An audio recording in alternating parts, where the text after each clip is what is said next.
It's like a concert every Sunday. That's pretty cool. Well, good morning, everyone. Morning. I am curious, is it officially okay now to listen to Christmas music? Yep. I started in September, but it's a real special time for me, being Thanksgiving. My dad and all of my family met with my dad every Thanksgiving for like 8 years after my mom passed. And so this is the first Thanksgiving without him. And so it was really special in the sense that family all came together and we got to have the memories. And that's the thing that I'm most grateful for is family and those memories. So even those that have passed on, they're still with us and they're still part of us, and that is so grateful. I'm so thankful for that. I'm thankful for my family. I'm thankful for being in service to you guys. I just love sharing and being with you. And so what I wanted to share with you today is a family tradition and what it means to us. And then hopefully it can mean something to you and you can own it for yourself. 14 years ago, I got exposed to Sedona, Arizona. And I don't know if you guys are familiar with Sedona, Arizona, but a dear friend of mine invited me on a trip, and we went to this north of Sedona, and it's called the Briar Patch Inn, and it's 25 cabins that are on the creek. And so we'll always go in October so you can hear the creek and a nice crisp air, have a fireplace in the cabin, and it's really, really cool. And so we've made it a family tradition. Jamie and Taya and I go each year. And so we went this year, and it was really nice. We have the cabin, which is a nice environment. We also do some hiking. Sometimes more hiking than I would like to do, but we would do some hiking and just have family time together. It's nice in that there's very poor cell service at the inn, and that's a blessing. So there's no TV, there's no phones. You just have each other, and so we play games and we eat and have great meals, and it's just a grand time of connecting. But early on, I learned that, there's something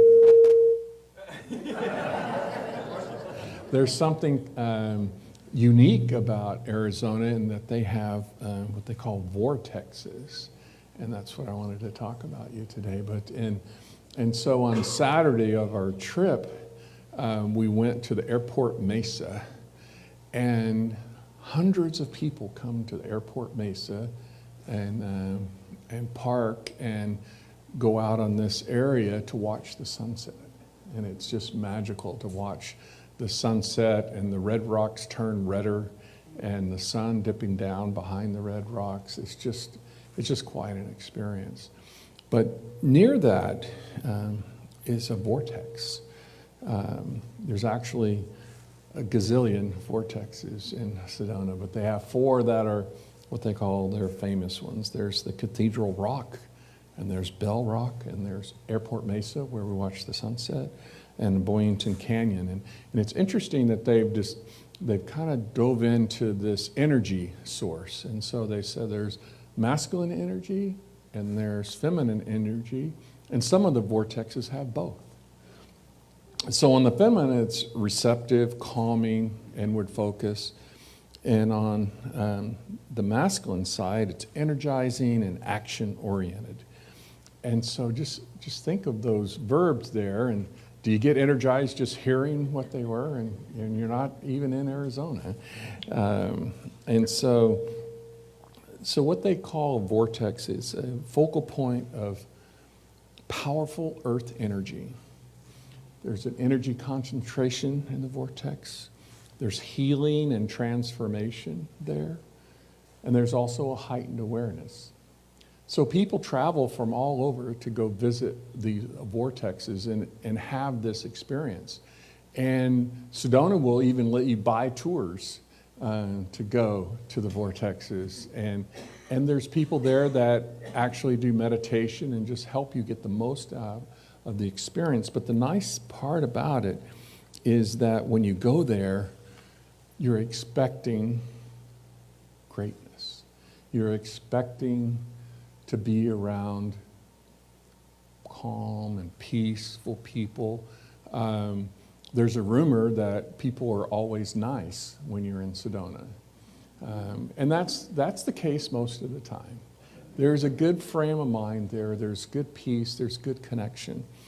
And so what I wanted to do today is just kind of to give you a twist on that, in the sense that you can become a vortex.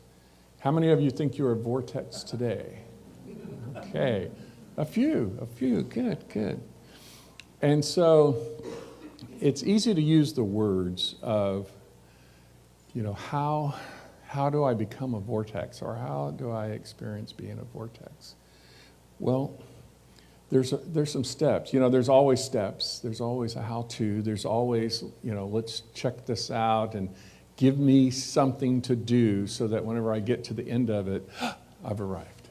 All right? Always the steps. So never fails. I'm going to give you a list. So the first one is practicing gratitude. Just like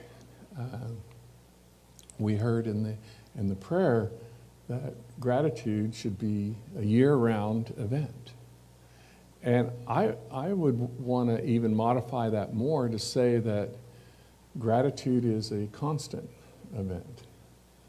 That should be number one on your list, is the gratitude. How do you feel whenever you're in gratitude? How do you feel? Did that bring the best out in you? And you're feeling that gratitude, and you're sharing what you're grateful for. And what do the people around you feel when you're grateful? A lot of times, most of the time, they feel grateful too. It's catching. And the other thing, that how many people in gratitude are having a negative experience? Nobody, right? Nobody. I mean, when you're grateful, it's positive and you're energized. And so that's the first step in becoming a vortex, is practicing gratitude. Practicing that gratitude. And again, like we said, it's not just once a year or twice a year on special occasions, it's all the time. It's all the time. And is that easy to do? Bless you. Is it easy to do? Some say yes, some say no. Some rather not answer. Yes, it can be difficult, but it's just like any habit that you get. Once you're in a mood and a sound gratitude, it gets easier and easier to get there. And the funny thing happens, that as you reside in that place of gratitude, you're grateful for more things. And I've heard people give gratitude discussions that just covered every minute of every day. Of course, that was kind of lengthy, but it drove home the point that every moment there's something to be grateful for. And so just that outlook alone starts you on that journey to become a vortex. The other is visualization. How many of you visualize great things in your future? Few. Yeah. How many of you are able to visualize that there's more going on than what you're seeing with your senses and happening right now? Hey, more hands. That's good. And so visualization is the second step in that becoming the vortex. And I normally, not today, sorry, I normally talk about movies. And the reason I talk about movies is because that can ignite your imagination, because they get pretty creative in those movies. And you already know that they're being special effects and they're being creative in the movies, but you still have an awe and Look at something that's possible because it ignites your imagination. And so that helps with that visualization. You got to have imagination. If you only work within the box that you have, which is your day-to-day life, how easy is it to get out of that box? It's hard because that's all you experience and that's all you see is what you're experiencing every day. But isn't it exciting to listen to a kid talk about when they become an adult and what they're going to do? And they're going to fly in a spaceship and they're going to do all these great things because they have that imagination ignited. So how many of us, as we get older, our imagination kind of wanes and we kind of put it back, kind of put it away? That's not helpful for us. There's energy, there's life in the imagination. So how many times whenever you see a sunset, you just look at it and it's beautiful and you get energized by that beauty. And even here on Sunday, when I listen to this band, I get energized. This is pretty cool to have this talent in front of us every Sunday. But there are things that happen in every moment of every day that you can visualize what's happening and what it means to you and what are the possibilities. Have you ever asked yourself the question, what are the possibilities? If you ask yourself that question, what are you inviting in? Possibilities, outside of that box, outside of it. And the last step in becoming a vortex is focusing on positive thoughts and emotions. It's possible to focus on negative thoughts and negative emotions. And what does that normally bring us? More negative thoughts and more negative emotions. So it's only a good conclusion that if you focus on positive thoughts and emotions, then that's what you're going to get. And pretty soon you don't have room. You don't have room in your day. You don't have room in your mind for anything negative, just positive. And then sometimes there are people that look at you and go, you can't be that happy all the time. It's just not possible. And I have a motto that I have for many, many years that says, happy is a choice, and I choose happy. And then people say, you're not happy all the time. And they're right. They're right. I'm not happy all the time, but that's the intention. The intention is to be happy all the time. And so what happens when those times are I'm not so happy and skipping down the road is I'm thinking of the positive and I'm thinking of the good that's in the event that it's happening right in front of me. And so it's that direction, it's that choice. I mean, who gets to choose for us whether we think of positive or negative thoughts and emotions? And notice it's thoughts and emotions, right? So a lot of times we have thoughts and we just go, yeah, right, and we just don't give it a lot of energy. There's a lot of energy in emotions. I mean, that's where the action is. That's where things get done, you have the emotion behind the thought. That's where the creative process gets kicked off and gets started. You plant that seed in the universe. Remember, as Ernest said, there's a power in the universe greater than you are, and you can always use it. It always says yes to you, always. So why don't we use it? Why don't we grab a hold of that yes? I think it's a choice. And sometimes maybe we think it's not for us, that we're not good enough, and that, that only happens to the other people that come every Sunday. I only come through. No, it's for everybody. It's for everybody. And so you can be the vortex. So now that you've heard the steps to be a vortex, be that center of energy, be that calming force, be that positive experience for yourself, but you also can be that for anybody that's around you. I always use the example of smiling. How many people that you smile at don't smile back? I'm taking a poll. Most people smile back. Most people smile back. It's hard not to smile. It's hard not to say, oh no, the negative is too great, I'm not going to smile. But that is what you put out, and that's what you get back. And so I have a couple of quotes here that I wanted to share with you that mean a whole lot to me, and it's the energy behind who we are. And so the first one is from Marianne Williamson. And they're both a little long, but they just mean a lot to me, so I wanted to share them with you. So Marianne Williamson, our deepest fear is not that we are inadequate. Our deepest fear is that we are powerful beyond measure.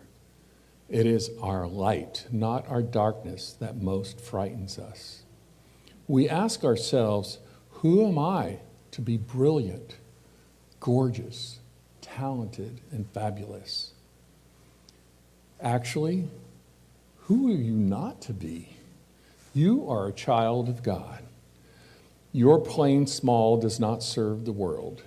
There's nothing enlightened about shrinking so that other people won't feel insecure around you. We were born to make manifest the glory of God that is within us. It's not just in some of us, it's in everyone. And as we let our own light shine, we unconsciously give other people permission to do the same. As we are liberated from our own fear, our presence automatically liberates others. Do you have that fear? And I thought when I first read it, fear was a strong word. Fear was kind of strong in there. But it gets the point across. For me, I think of, it takes a lot of action, it takes a lot of energy to always be positive, isn't it? It's kind of easy to just go along with the status quo. Like in the old days, people would work their 8 to 5, 9 to 5 job Monday through Friday, and then they would go, oh, I get to rest Saturday and Sunday, and then they wouldn't do anything, and then it would start again on Monday, and then they would think, oh, I just can't wait 50 years from now so I can retire, and then I can do whatever I want. Have you ever heard of people that do that? And so every day, they just experience the day as it is. They don't take action. They don't energize themselves. They don't energize the people around them. Is it fear? I don't know. Maybe the word that comes to my mind is complacency. You know, it's easier to not expend any energy and just sit in front of the TV for 10 hours at a time. It's easy to do that. But it's not very fulfilling. It's not very fulfilling. And so the challenge in being the Vortex is that you just don't let that same old happen every day. You make something new happen every day. And you go, okay, make something new every day. That's 365 new days or new things every year. It seems a little overwhelming, right? And then you go, okay, that's for a year, and that's for 5 years. That's a lot of stuff. Well, how can you do that? Well, you have your imagination.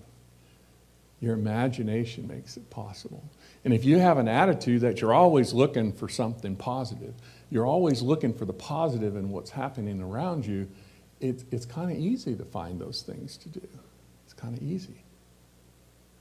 Imagine if every person you saw today, you said thank you. That might get old after a while, but not if you're thinking through what you're truly thankful for. The thank yous never get old. That gratitude never gets old. The other quote that I have for you is from George Bernard Shaw. And I'm going to go through this, but I'm also going to emphasize some things, so I'm going to interject is what I'm going to do. This is the true joy in life, being used for a purpose, recognized by yourself as a mighty one. Recognize yourself as a mighty one. Being a force of nature instead of a feverish, selfish little clod of ailments and grievances, complaining that the world will not devote itself to making you happy. Yeah, I laughed at that too. Said, you're being a little strong there, aren't you? This being a clod, you know. But anyway, the point's made. I am of the opinion that my life belongs to the whole community, and as long as I live, it is my privilege to do for it what I can. And I think of you guys when I think of that, being in service, sharing time with you. I love that. Being in service to my family, I love that too. I want to be thoroughly used up when I die. For the harder I work, the more I live. I rejoice in life for its own sake. Life is no brief candle to me. It is a sort of splendid torch which I have got a hold of for this moment, and I want to make it burn as brightly as possible before handing it over to future generations. Do you feel the energy that's there? The candle burning versus the torch, you know. There's a lot of action going on there, a lot of action. And that's the challenge that we have. The challenge that we have is it's up to us. So we can have that choice. We can decide that we want those 49 seasons of Survivor. We're going to watch that TV show from beginning to end. I mean, you could have that level of conviction in that, but at the end, where are you? Sleepless, 49 episodes of Survivor. But instead of that, you pick the 3 parts of being a vortex. You think positive thoughts. You go out there and you share your positive thoughts. Even if the positive thought is a smile, you share it. And it's catchy. It's catching. Good nature is catching. Have you ever got that feeling? You walk up to somebody you don't even know, and you go, I have a good feeling. That's a good person right there.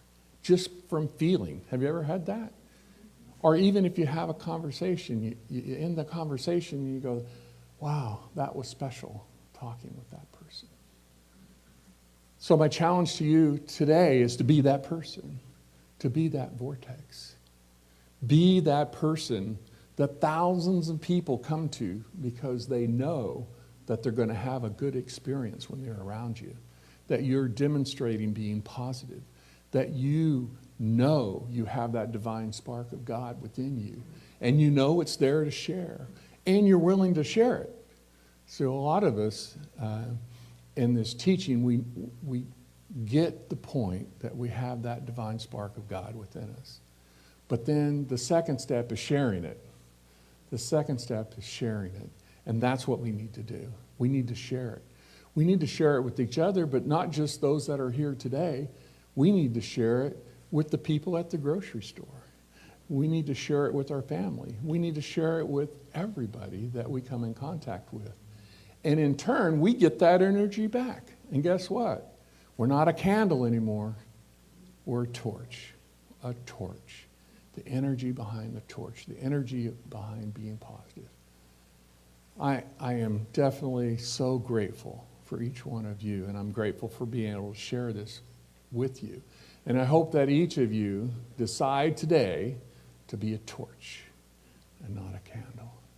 And each one of you decide that a positive thought will always be there, and you will look for it, and you will want to see it. And the good part is, it's always there. You'll always find it. I feel like a torch. Do you feel like a torch? Lots of energy. Let's get out and share that. And so it is.